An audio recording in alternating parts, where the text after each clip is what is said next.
That's the point I'm trying to fucking make. Why are people so dense? Why is this so difficult to comprehend? Yeah, I am being patronizing. I don't know who the f you are, and you're over here. I'm so old. I'm so old. I'm so old, dog. HasanAbi Doctrine, a guide for nation building. Rule 1, get nukes. Rule 2, do not give up the nukes. Rule 3, if you're accused of having nukes, drop everything immediately and find some nukes. It's so strange.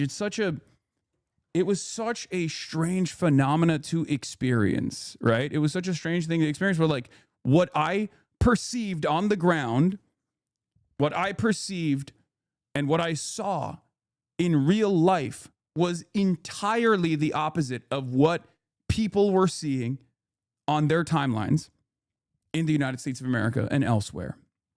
Fascinating. They didn't have much internet for the last 2 days, and I couldn't check the insane narrative spin on this website. What a nightmare. How do people live like this? They just sit around and justify the U.S. government torment against smaller countries who feel powerful, the weakest-minded insects. Like, how much everything I was wearing. It's like, they don't realize that, 1, people send me free shit all the time. 2, people gift me shit all the time as well, right? Like, not that it even matters. Even if I, like, go out and purchase it on my own, who gives a fuck what I'm wearing? You're an idiot. Like, what? You think the price of this button-up shirt is the reason why the Cubans are fucking suffering? Like, what argument is this, right? It ties back into the argument, right? It ties back into, like, part of what I want to explain.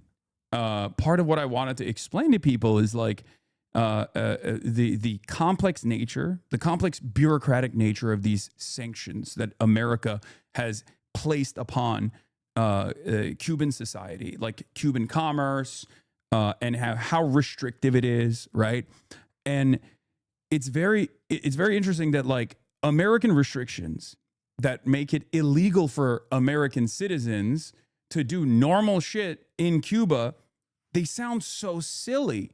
They sound so insane that you would think, like, when you hear it at first, it's kind of like Israel in that regard, where you're like, that sounds ridiculous. There's no way that that's a real restriction. Shut up.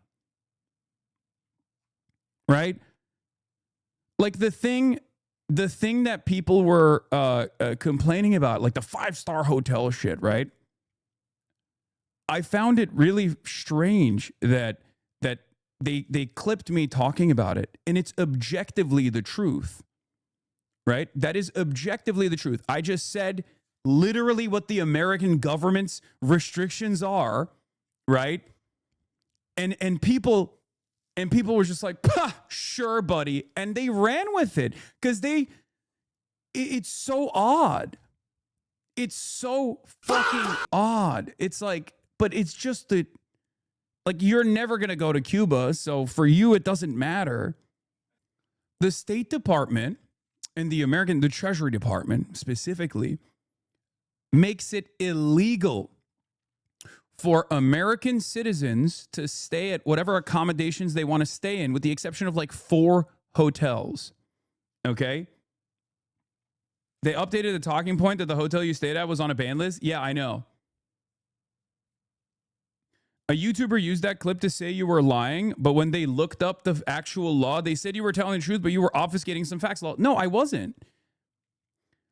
What a lot of people, I think, don't understand is that this Progressive International, Code Pink, like this entire flotilla convoy of aid by air and by water was put together, obviously with allowances from the Cuban government and also with allowances from the American government, because you can't do a massive 600-person humanitarian aid mission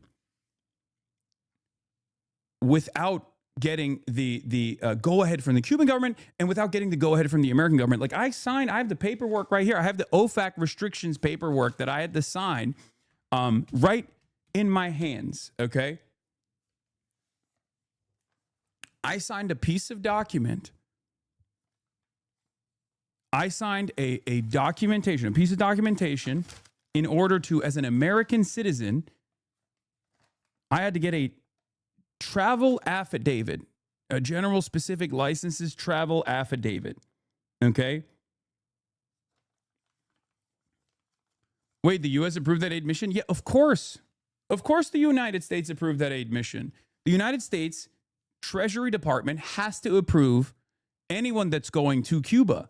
A lot of people don't realize this, okay? Especially if you're doing any sort of aid, any sort of humanitarian aid. There are levels to the cruelty that America is willing to subject the Cubans to.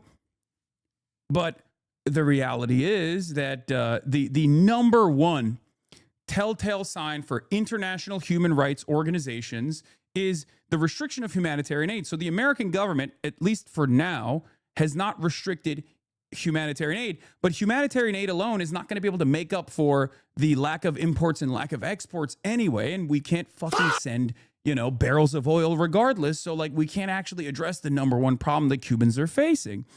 But yeah, every single part of this trip was directly sanctioned by the U.S. Treasury, and a lot of people don't understand that, right? And except for this guy, who, ironically enough, in an effort to shit on me, accidentally showed the truth.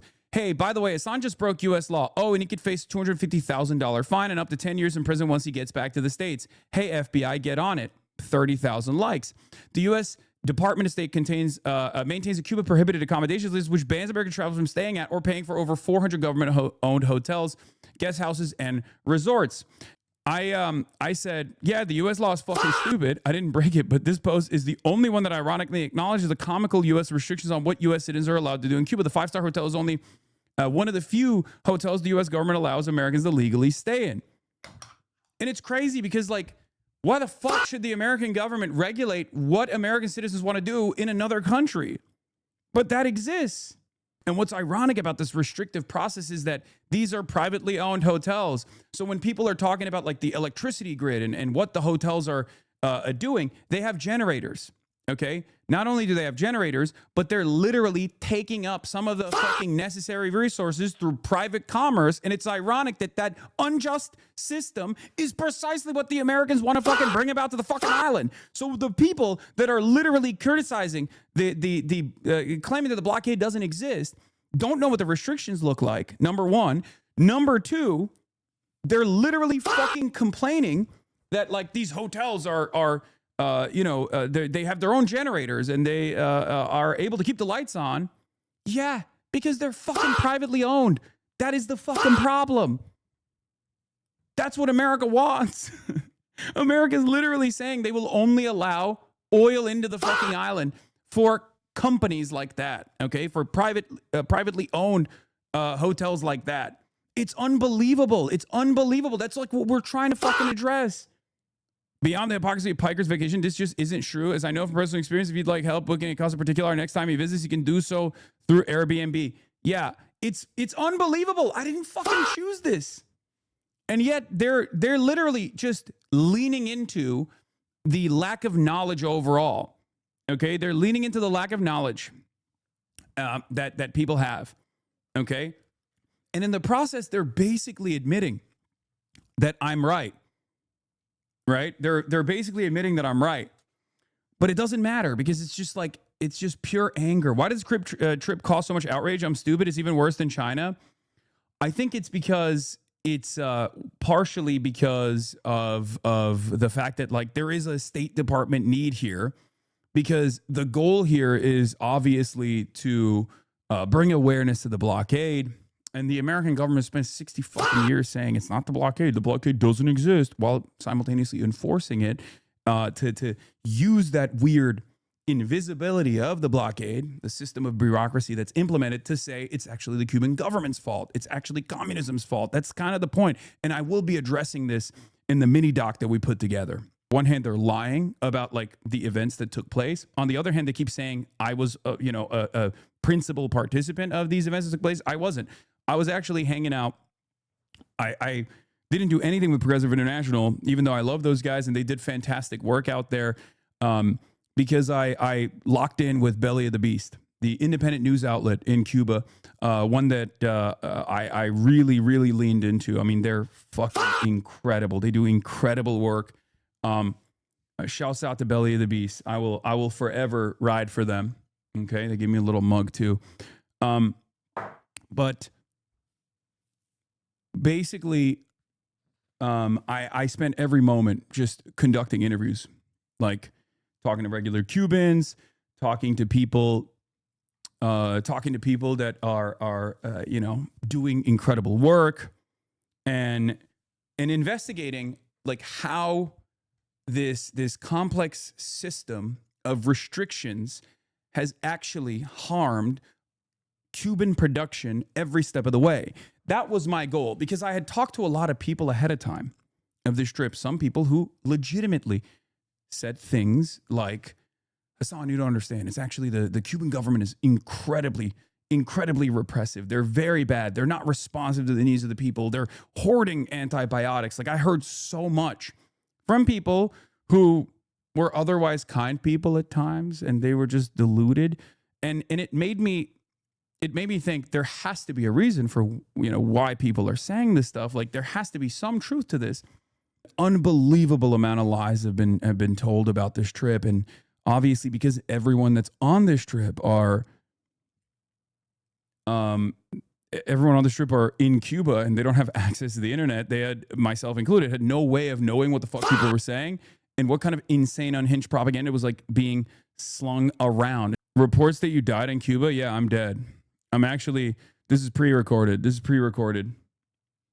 Anyway, I guess this is like one of the TikToks that was like in defense of what was going on. About people coming here to Cuba to deliver humanitarian aid are very interesting to me. One of the headlines and some of the commentary that I've seen is in terms of all of the people that came here and they stayed at a 4-star hotel while the rest of Cuba was in darkness. I want to remind you all that while it's not illegal for American citizens to come here to Cuba, it is absolutely illegal for us to stay in any of these hotels that you see on this screenshot.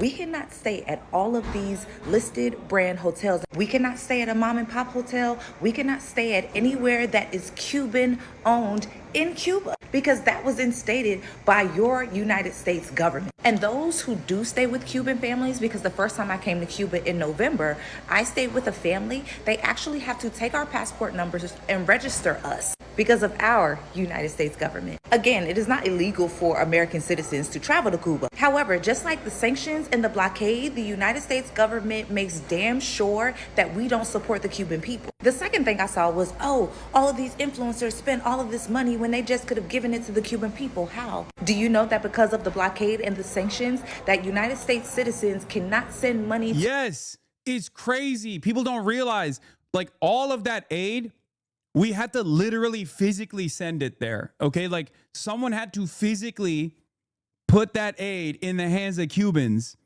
Okay, that's another crazy part of this, where people are like, oh, you don't understand. Like, why didn't they just send the aid? It's like, you're a fucking idiot. You think we didn't think about this? Not only was there like a cultural component to this humanitarian aid trip, because like there's so much orientalization that's going on here. Like you're treating the regular Cuban citizens like they're fucking animals. It's disgusting. Like the way you're talking about it, like you think they don't experience joy. You think they don't care about art. You think they don't care about being treated like fucking human beings. It's disgusting. There's so much like speaking over regular Cubans that are living in Cuba in this conversation that is mind-boggling. It's alarming. It's gross. And I cannot believe how much both liberals and fucking right-wingers have engaged in this. Like, it's crazy to me. One of the aspects of one of the craziest pieces of misinformation was that kneecap guys like sucked up all the energy and killed Cubans in a hospital. The reason why the Cuban hospital ran out of energy is not because the fucking electricity grid is falling apart. I mean, that's part of it for sure, of course, but there's not enough gas on the island for their generators to work. That is our fault. America, we did that. Okay, what do you think is going to happen when we've starved this island of necessary resources by stopping other countries from being able to freely trade with Cuba? It's illegal for America to implement this blockade. It's legal to trade with Cuba. It's legal to import Cuban goods. It's legal to export Cuban goods. It's unfucking believable. It's unbelievable.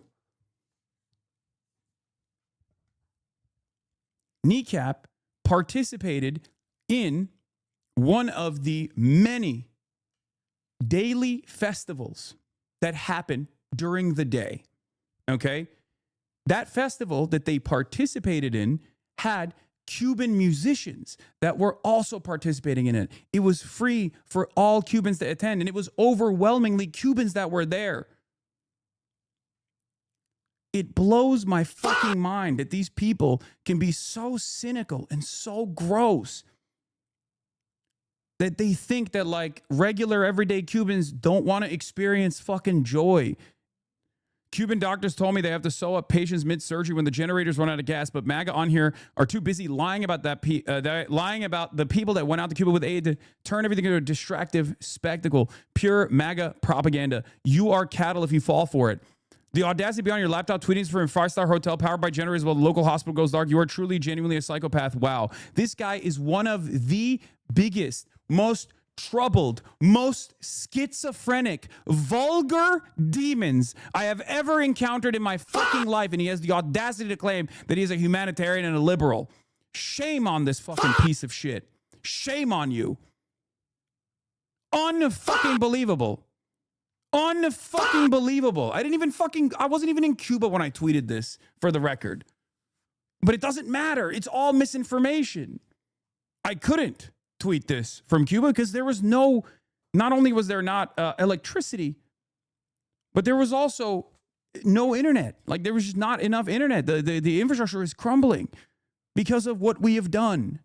God, it's fucking nasty. What a nasty piece of shit this guy is. Shame on you. If you have the capacity to feel shame, that is. You don't. Oh, unfucking believable. Unfucking believable. I mean, I dunked on him too, and he lost his mind. There was a couple like ultras that were also saying some dumb shit too, and I had some strong words for them too.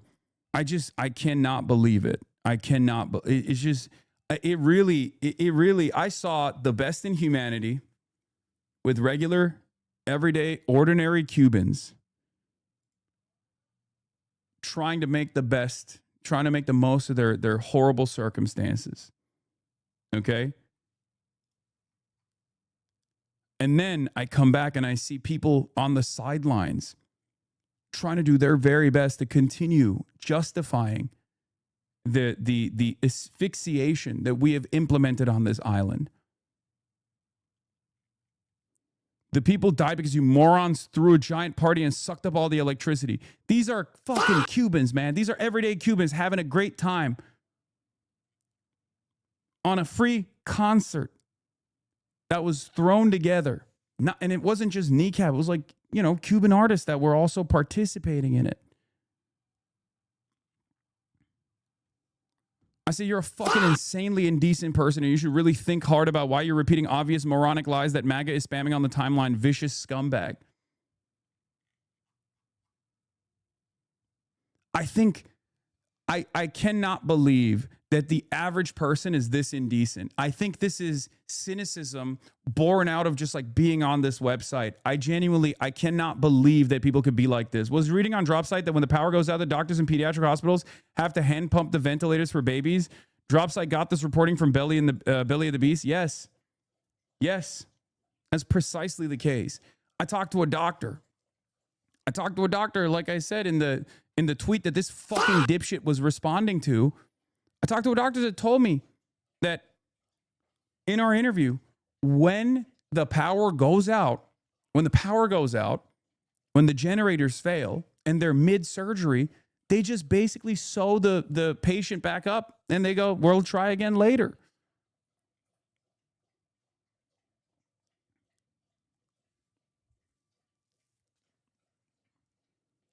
Unfucking believable, dude.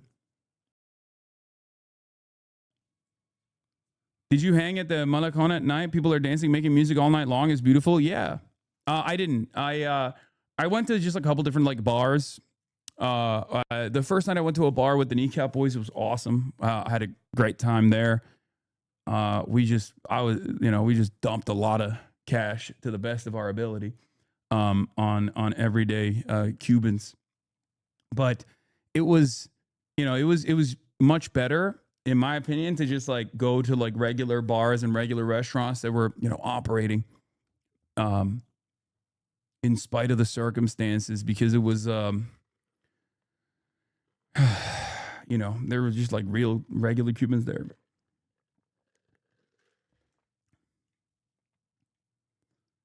It was crazy when you mentioned NeuroSim, and then you had people argue deep in the comments how it's fake or not a real cure, or whatever. There are a million cures. Made me so goddamn mad. Americans would rather die than admit a foreign enemy has any benefit. Exactly. Exactly.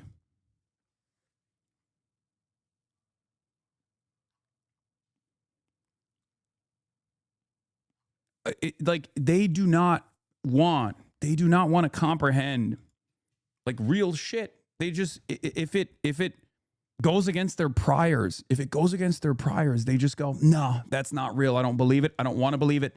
It's unbelievable. It's a lie. It's crazy. Never seen anything like it. Mart said, out of Cuba now, on the way home, and finally have access to the internet. I'm having a hard time putting into words the thoughts I have on my experience there the past couple of days. The level of cruelty to the oil blockade the U.S. imposed on a day-to-day lives of everyday Cubans cannot be overstated. Everyday conveniences and essential services that we take for granted are completely non-existent. Entire systems that were already dilapidated by decades of sanctions and restrictions from participating globally start to break down exponentially when you remove fuel from the equation. The innovation required to accomplish the most basic tasks is astounding. People existing at night in complete darkness with the blackouts, just trying their best to lead normal lives in spite of the lack of power. Yet every Cuban person I met was extremely kind, patient, and welcoming. The resilience of the people of the island is extremely admirable and heartbreaking to witness. Cuba is a beautiful place with amazing people and insane potential. What the U.S. has done to that island is shameful and nothing short of inhumane. Okay? It's an experience that I think every American should have. It will change you. Okay? It will change you. When Ben Rhodes told me before I went to Cuba that I was going to be very sad, he was somewhat right.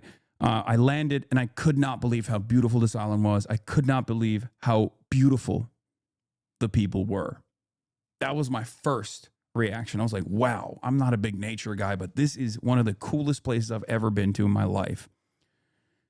And then it was an emotional roller coaster. It turned into deep sadness. You know, you arrive in Havana and you start seeing the trash that can't be collected because there's not enough oil and gas. There's not enough oil to operate the trash trucks, right? And then you're like, it's fucked up. It's fucked up what we've done. You see the houses that are dilapidated, people living in them. It looks like, you know, they were bombed out. The outside looks so pretty, but the paint is chipping. Part of that is obviously the salt water that destroys the paint, right? It requires a tremendous amount of upkeep that this unfortunately poor island does not have, right?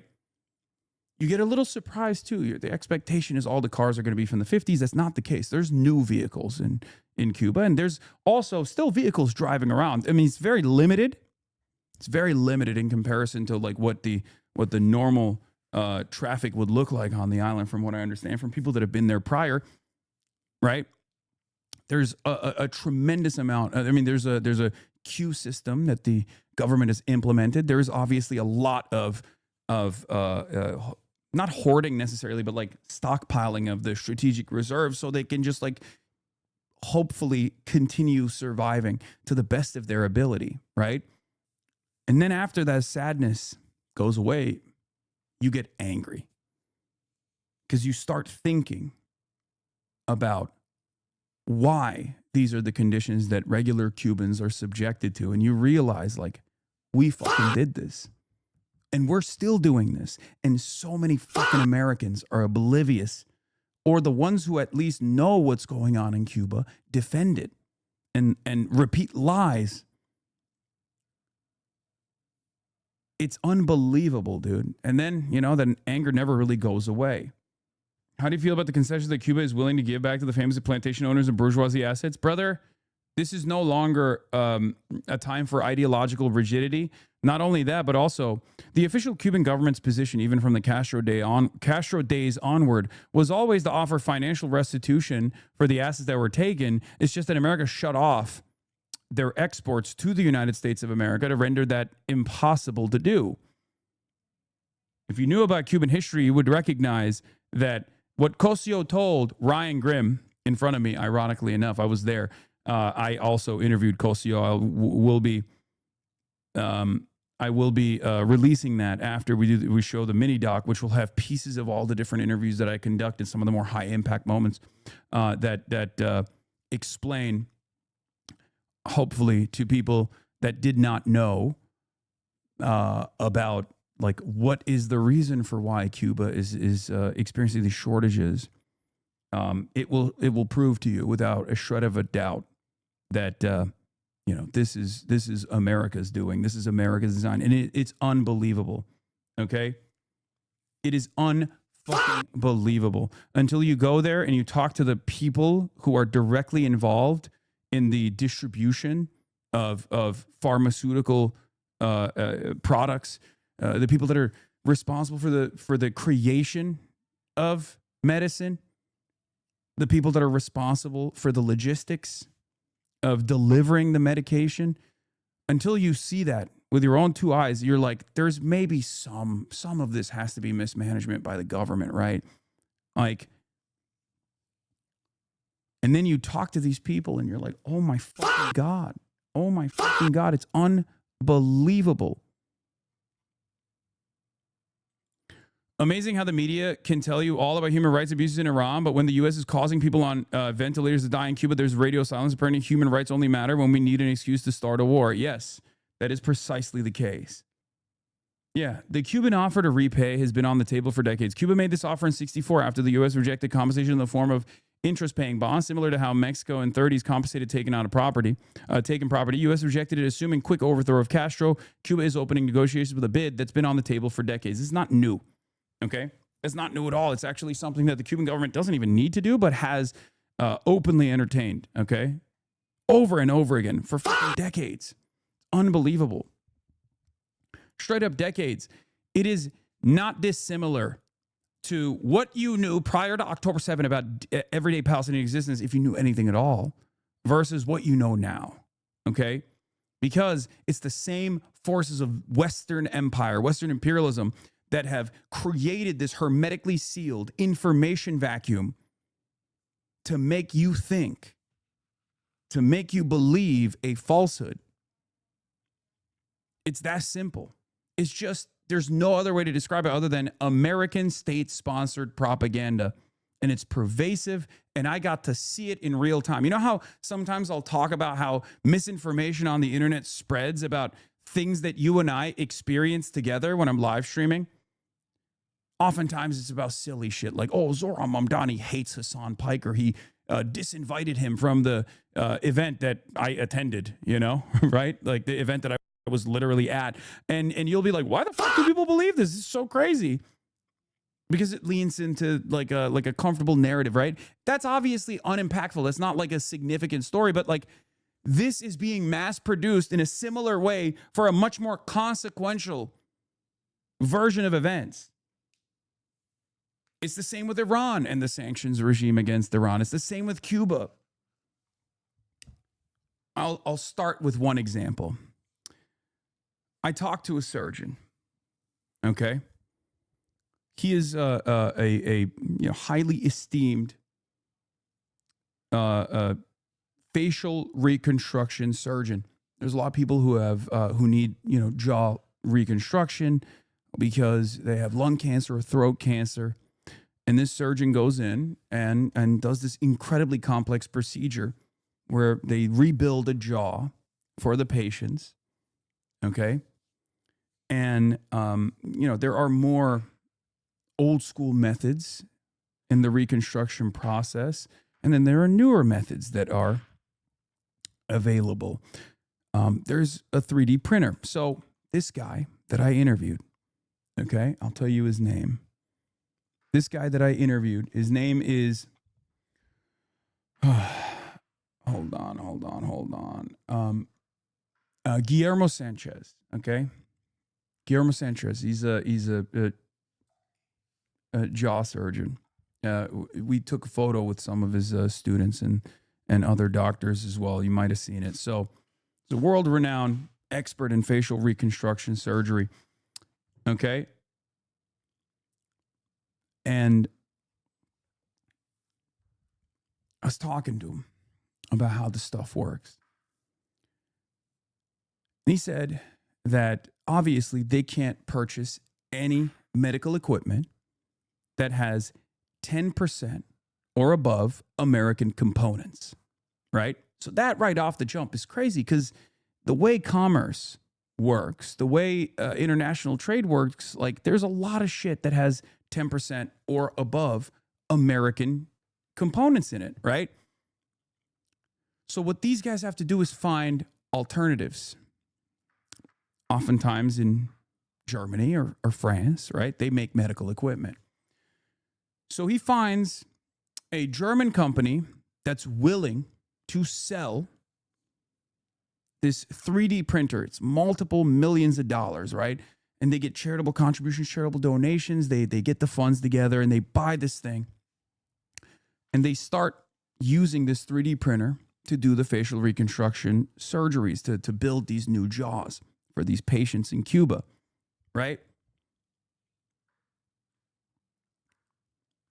Long story short, the machine breaks. Now it's a German machine. Germany's not America. It doesn't have American components in it. But it's a very complex machine. And in order to fix it, in order to repair the machine, you need either a German engineer to come to Cuba and fix it personally, or at least like be able to teach a Cuban engineer to be able to fix it. There's proprietary tech in this, obviously, so they're not going to do that. They have to send a German engineer. So he calls up the German company and he says, hey, we bought this piece of equipment. Unfortunately, it's broken. We need a technician. And the German business says, sorry, we can't do it because we're afraid of American punishments. We cannot send a technician, nor can we send the necessary components to fix this multiple $million piece of equipment. So now it's just sitting in a fucking room. Now it's just sitting in a fucking room. And the impact of that is that either many of the Cuban patients that need this reconstructive surgery don't get it, and they have to go back to like older methods. Or if there's any sort of 3D printing that takes place, they have to go to Mexico. They have to go to their Mexican counterparts and lean into their Mexican counterparts or their Canadian counterparts in the field of medicine that are willing to take time out of their day to recreate these jaws so they can send it to Cuba, adding an unnecessary part of the process. Unbelievably cruel, unjustifiable in every way, shape, and form. But when you go to Cuba and you see how responsive this government is to the needs of its people and what kind of vision they had and how they implemented said vision in spite of all of these restrictions, you can never unsee it. It's just a shocking revelation all of a sudden. It breaks apart every single thing that you might have heard from afar about who is the responsible party. An old tweet to your point. Yeah, this is Arturo Dominguez responding to Camila Cabello. Want to talk about all the more than 1,000 sanctions over 65 years, the failed invasion of the island? What about the CIA-backed terrorist attacks? Let's face it, that Cuba has been able to withstand the worst that the U.S. can throw at it for that long is pretty damned impressive. Pretty sure that's a sign of success, especially if there weren't any sanctions. And don't talk to me about repression where federal agents are executing people on the streets for nothing more than being observers. All the people Marco Rubio is locking people up for speaking up for Palestine. And when it comes to free speech, let's talk about how Rubio just sanctioned several content creators and independent journals on the island for doing nothing more than showing U.S. Embassy vehicles cutting in line for fuel during gas shortages. Y'all's duplicity is astounding. People think it's unbelievable. There's like people will be like, oh my God, there's like tremendous repression. Belly of the Beast is an independent news outlet that operates operates inside of Cuba. Okay. They're comprised of like Cuban journalists, international reporters, and the like. Okay. Totally independent. They literally got arrested by the government. Okay. And I was talking to them, right? I was talking to one of the guys. Like they got arrested. They got grabbed and arrested in the process because there was like the SOS Cuba protests that were like the first time ever on the island. There was like actually a big movement, right? This was like, COVID, post 2019, a lot of the oil embargo restrictions that actually started creating like rolling blackouts. The island actually was suffering a lot more visibly, right? Post 2019, this is the 2021 when the SOS Cuba, American-backed SOS Cuba protests were happening on the island, and they were covering it, and the government actually arrested them. I was like, so how do you feel about that, right? Like, because you obviously have told me a lot. Like, you talked about how like moral and how responsive this government is, but like your guys got fucking arrested for covering this. He was like, brother, think about your treatment in the hands of the American government. Like the way they brutalize you personally, like you've been fucking, tear gassed and stun grenaded. Like it's not acceptable, of course, but it's like the level of repression in comparison to like the everyday attitude of the American government and the American police towards freedom of expression is not even comparable, right? So yeah, there is a level of repression. Internally, of course there is. They're under warlike conditions every day. Yeah, the dude literally said, "Free you." They're experiencing war. They're experiencing war. America is not experiencing war, and it does this to its own citizens. Now imagine how ridiculous, how repressive America would be if they were also experiencing fucking war. Also, that stuff is utterly irrelevant when we're talking about the sanctions. It's not relevant at all, right? Two things to be true at the same time. Yeah, a lot of Cubans want reform, but the embargo isn't making things better. If anything, the embargo is giving the people, giving the government more popularity. The government deserves the popularity. I will fucking stand on that, by the way. Yeah. And there are absolutely, here, I'll talk about the other side of this, okay? I'll talk about the other side of this. Now that I've talked about the resilience of the island, the things that they've been able to accomplish, I'll talk about the other side as well. In 2019, while the oil restrictions were starting, which would then create a system of like rolling blackouts and visible poverty for the first time ever, according to like people that have been to Cuba before, according to people that have been living in Cuba for a long time, things started changing in 2019, right? It wasn't anywhere near as bad as it is currently because this is the maximalist version of the oil blockade. It's like full and total blockade. Okay.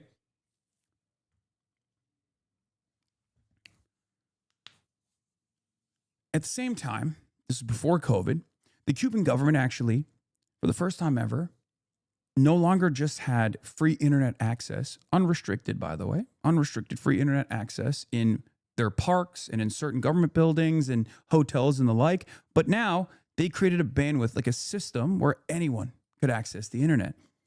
And that's where the fucking National Endowment Foundation propaganda, Spanish-speaking Twitter accounts started popping up.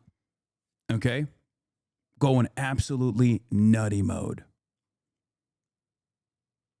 And yes, for a lot of young Cubans that saw the abundance and the wealth only 90 miles away, their immediate family members that have been able to escape Cuba and find a piece of that American prosperity, that's all they saw. They saw American capitalism and they saw the communism on the island as being the primary as bearing the primary responsibility for their everyday struggles. And nowadays, there is a decent chunk, I will admit, there is a decent chunk of young Cubans that absolutely, in Cuba, that believe that the government's lying about the blockade. It's unbelievable, but it's true. Right? There are people who have been deluded into thinking by way of their relatives, by way of the American propaganda that is like all over the internet, that think that the reasons as to why there's rationing taking place because the government's like, ridiculous attitude towards rationing or whatever. It's like their mismanagement, and not because of this insane blockade. Okay. I'm glad you were at least acknowledging this finally, Law. You call it delusion, but at least you're speaking to it. Yeah, I call it delusion because it's not true. Okay? I call it delusion because it's objectively untrue. That's it. I mean, how can you look at a system where you think America yields prosperity? I'm American. I live here. I know what it fucking looks like. Okay? I know what it looks like.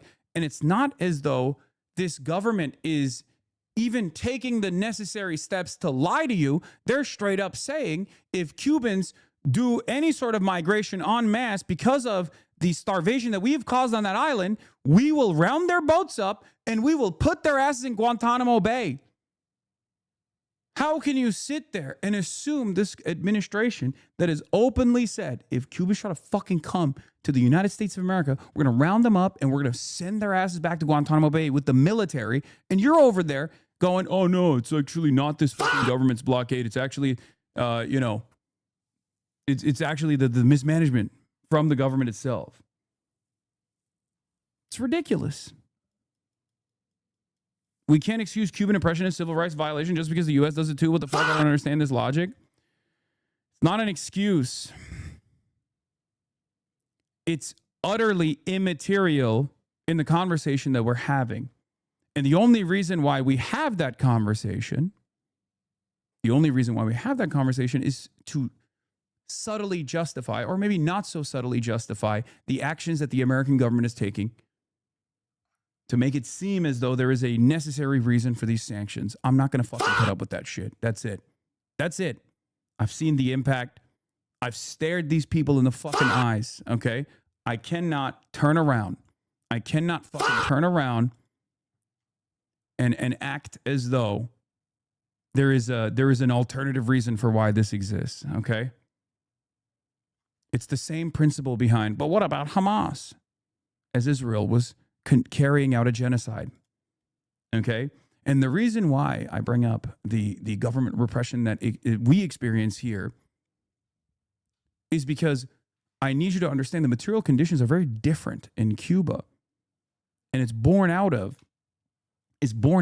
this massively consequential sanctions regime that is starving the fucking island and frustrating the people. And the government literally has very limited resources to make sure that they continue surviving, that they continue fucking feeding the people, they continue actually giving people the necessary treatment for free, mind you.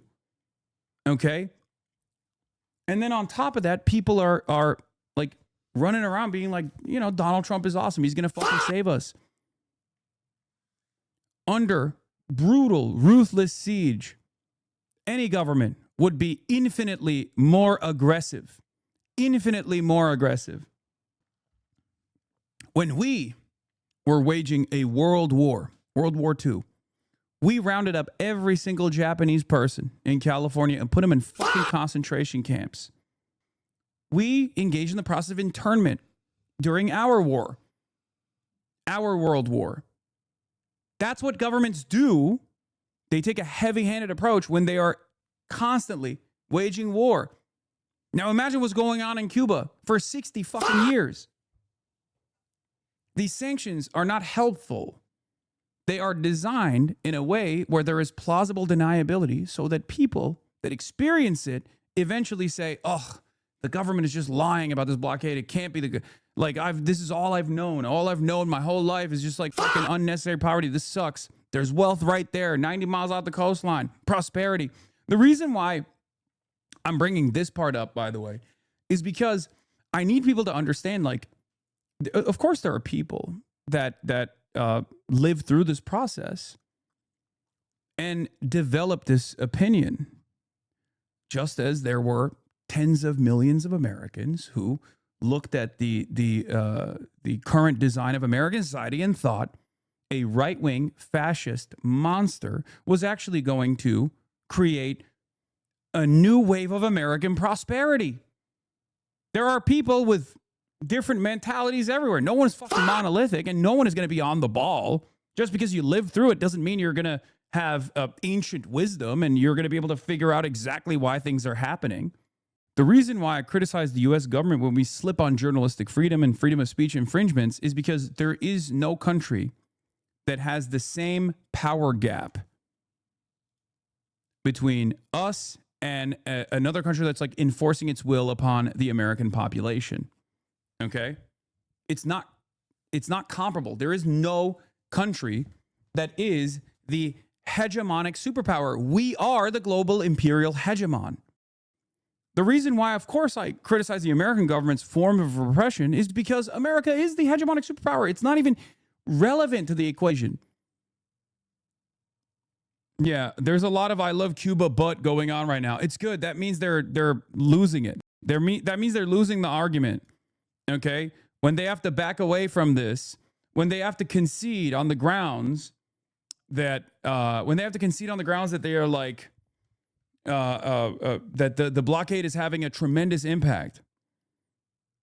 That means that the conversation is shifting, because a lot of you are probably unfamiliar with this process, but for many, many years, the invisibility of the blockade and the sanctions regime unironically made it much easier for these people to say, there's no blockade. People can do trade with Cuba. There's American goods on Cuban shelves. How could you say there's a blockade? There's American hotels. So like, that was the whole point, right? That was the entire point. But now it's undeniable because Donald Trump is so vulgar and so open about his cruelty. So now these guys can't say that there's no blockade. So they have to say instead, well, there's a blockade, but it's the government still, okay? It's the government. It's pure moral bankruptcy. This is the Kneecap Boys participating in a public free concert that was put together for Cuban artists, okay? And they were like, oh, we're here. Let's do it. We'll also participate in this concert. So they also gave a free performance for every Cuban that was in attendance. Okay? And these people, and this concert is just mostly Cubans, right? Like, it's just a lot of people were like, oh, they did a concert for just like the wealthy fucking tourists or whatever. No, it's just mostly Cubans, you fucking idiot.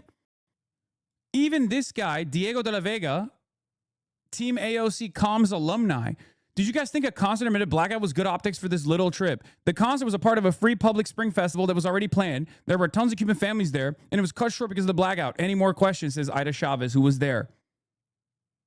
The other aspect of the tourism industry that a lot of people don't understand, the other aspect of the tourism industry is that, like, they'll be like, wow, look at, like, the only fucking, all the powers being routed to the tourism sector. And it's like, brother, American blockades have made it impossible to engage in any sort of real exports from the island. And it has made it so that tourism is the only way that foreign dollars can come into the fucking island itself. Okay? It's ridiculous. It is literally the only way that the island can survive. Is the only way that they can get any money from the outside. They can't engage in banking because in the international financial system, here, I'll give you another example. Because I have examples for days, a million of these examples, as I said. Yanis Varoufakis talks about this, calls it techno-feudalism. PayPal and Venmo are American payment processors. And because of the American government's sanctions on Cuba, if you are a Greek citizen, okay, talking to an Italian citizen,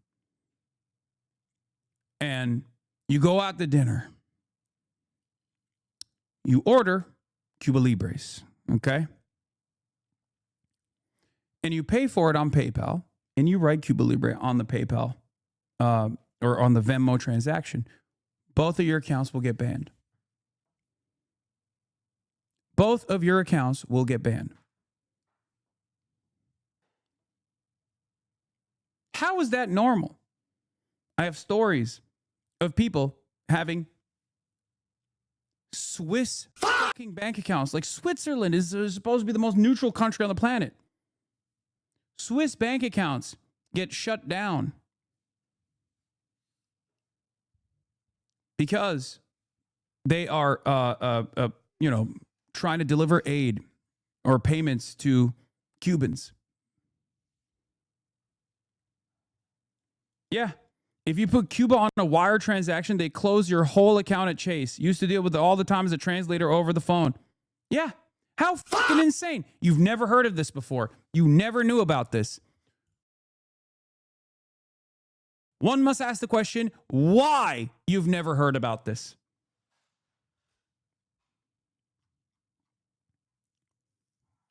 The Cuban government cannot open up bank accounts. They cannot get loans to start businesses. They cannot export their products. How can anyone live in this process? It's an island nation. It's virtually impossible for them to be self-sustaining in general.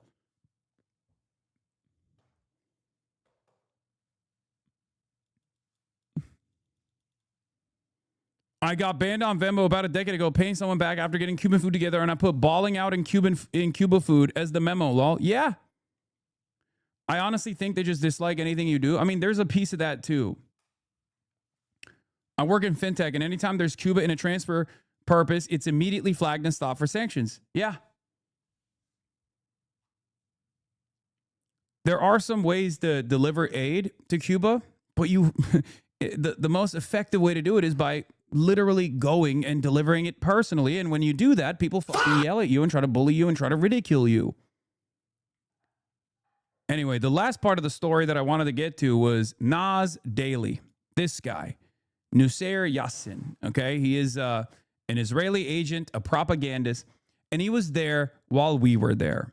Separately, of course. He did not come on the fucking flotilla. You guys are so stupid. Some people were like, oh, did they do no vetting?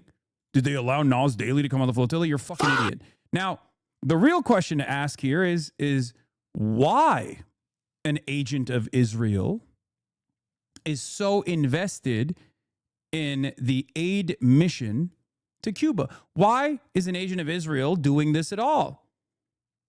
Is it perhaps because they love the thought of starving children?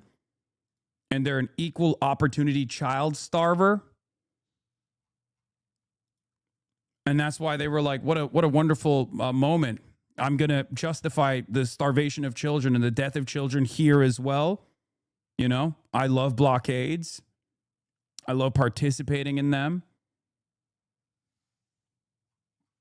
Right? It's my favorite fucking thing. Or maybe it's because the American government has basically outsourced their propaganda to the Israeli spy agencies. And I think that is one of the reasons, because a lot of Hasbara accounts stopped talking about Israel this past weekend and went on maximum overdrive talking about Cuba and how the Cuban government deserves worse. Isn't that strange? Isn't that weird? Don't you find that odd at all? Does that not make you a little bit curious as to what's going on? Found it to be rather strange that they took the time out of their busy schedules to defend Israel, to then turn around and talk about, and literally spend money and resources to fly to fucking Cuba directly to counter signal against the work that this humanitarian aid mission was doing. Very strange. Very odd. Right? I said this about Eyal Yacobi. The only place in Cuba where currently has electricity is a 5-star hotel where Hasan Piker and co-picker are staying. This is not true, but it doesn't matter. I said every single Zionist propagandist have laser focused their sights with lies on an aid mission to Cuba as it withstands an American blockade. Does the entity not derive enough satisfaction from killing Palestinian children that they now want to offer help in starving Cuban kids? Nas Daily was one of these people. He's an agent of Israel. I think we all know this, right? He's a genocide denier. He says he's Palestinian. He's not actually Palestinian, or at least the Palestinians don't consider him to be Palestinian. He is straight up an agent of the Israeli state, the Zionist entity. He's a Zionist himself. He approached me. If there's anyone that's like deeply fucking unserious, it's a guy who literally turns around. Obviously, he wasn't even in fucking Cuba, mind you. But it's crazy that like he is so unbelievably disingenuous and so unbelievably mentally ill that he was like the first out of all the wave of fucking harassment on this fucking trip. It came from our left flank. God damn. It like, talk about someone so mentally unwell, so deeply disturbed that like he goes, oh, these fucking people are going for propaganda and a selfie trip. Me, on the other hand, I'm going for propaganda and a selfie trip, but good. You know? He's just a fucking mentally ill ultra. That's it. If he wasn't so mentally ill, he'd be fine. Whatever. I'm trying to be fucking sincere here. I'm trying to do, decent work. Nas Daily has built his career whitewashing Israel's genocide of Palestinians and Azerbaijan's ethnic cleansing of Armenians. Now he's agitating on behalf of America to violently destroy Cuba, right? He came up to me at the Havana airport while I was flying to Mexico and then flying to Los Angeles to enter the country through Los Angeles yesterday. I was shocked. I didn't fully know who he was when he approached me, yelling with a phone camera in tow with his girlfriend. And he was like, oh, do you know me? I'm Nas Daily. Do you know me? I'm Nas Daily. I'm like, what the fuck? I turn around. This fucking guy. He's like, do you know me? I'm Nas Daily. I have a massive YouTube channel. And when he realized I had no fucking idea who he was, he started immediately yelling about Hamas. We're in fucking Havana, Cuba. Okay? We're at the Havana airport. And he just starts screaming about Hamas and Israel. He's like, I'm Palestinian, and what you're doing is hurting the Palestinians. And I was like, what the fuck are you talking about? This was when you were leaving or arriving? No, this was when I was leaving. I found it very strange that an agent of Israel was also in Cuba.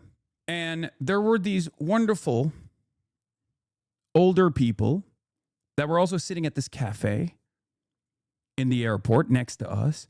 And they were so grossed out by this fucking freak that one of the ladies was like, hey, can I ask you, like, what do you do that, like, this person is yelling at you? What's going on? And I was like, yeah, I'm a pro-Palestinian political commentator. And he just like was screaming. He just got like more and more agitated, right? Got more and more agitated because I wasn't giving him the attention that he desperately wanted. So I turned around. And I said, do you feel like this is making you look good? Do you feel like you're getting a good clip out of this? You're freaking out all of these people around us. And I think that was a moment of self-reflection for him because he kind of stopped and his girlfriend was like embarrassed. So he stopped. He stopped filming. We didn't film it. Marsh was next to me. We didn't give a fuck enough to film it. He went away. And I thought that was the end of that equation.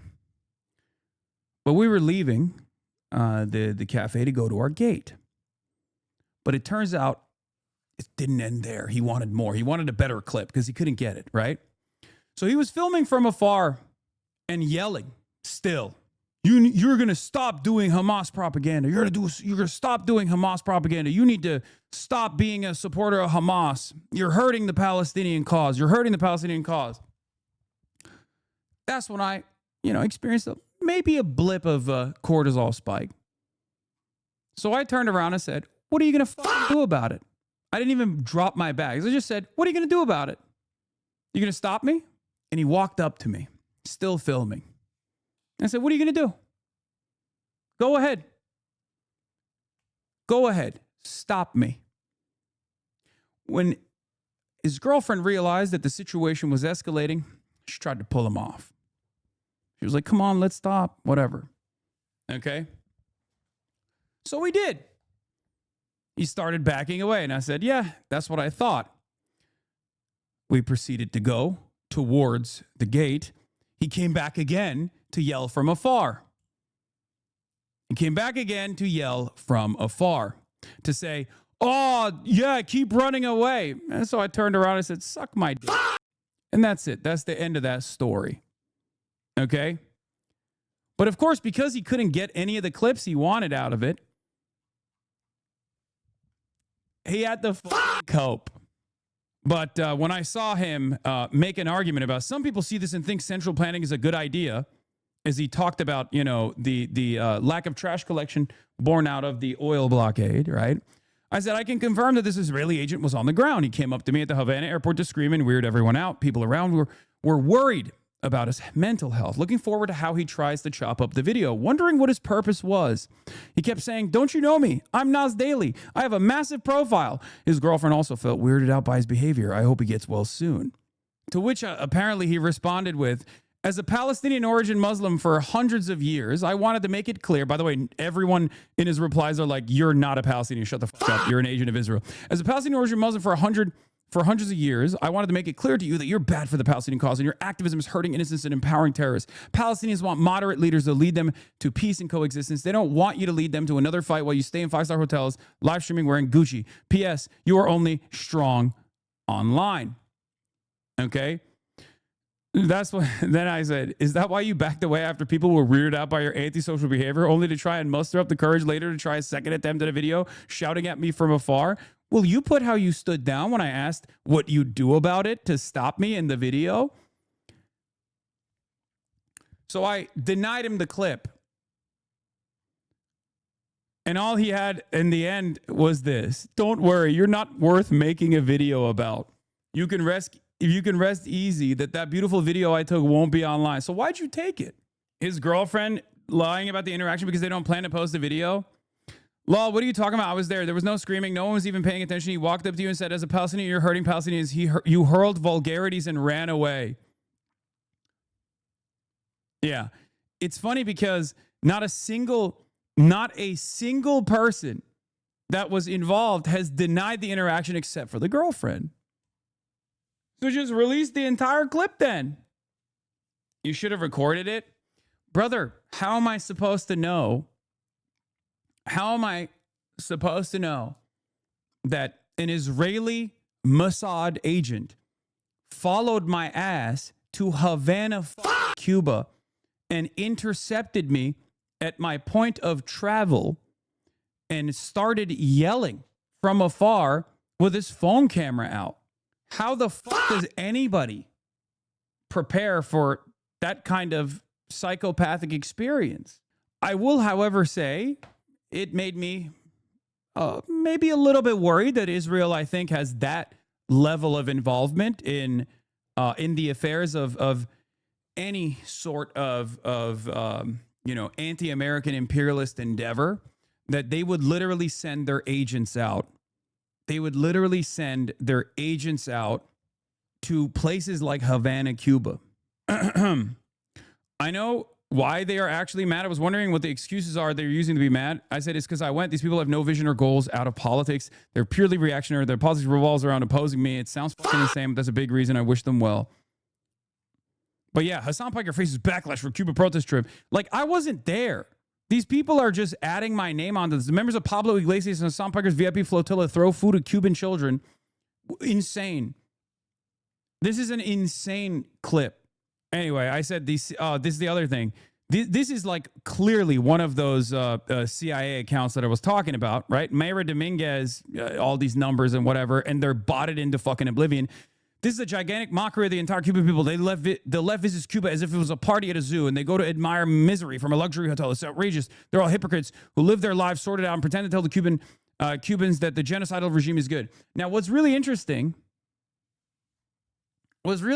about this very clearly bot account, the CIA account, is like, why did these people come to Cuba with aid? They should have just stayed at home. They should have just stayed in the countries that starve Cuba instead and keep demanding more of that pain from afar. Like, that's the argument here, right? That's the argument. The argument is like, no. It's really fucked up. It's really fucked up that you're over there, you're documenting the stuff. The Cubans that you're encountering are not actually fucking mad at all. They're happy that you're there because you're like, giving dollars to the people that you encounter. It's one of the only ways that they can get any foreign currency whatsoever. Okay. And like, the expectation is not like, oh, the Cubans should be grateful or whatever, right? Like, that's not even what I'm saying. Also, Noah Colwyn is here. The expectation is not that. Like, that's not the argument at all. It's disgusting. No one is making that argument. But the point is like none of this is bad. right? None of the things that are happening that they are presenting as like a really fucked up way, in a really fucked up way, are actually bad things at all. They're only able to frame this as a bad thing because regular Cuban citizens don't have a fucking voice in the matter. I know what I experienced. I know what I experienced.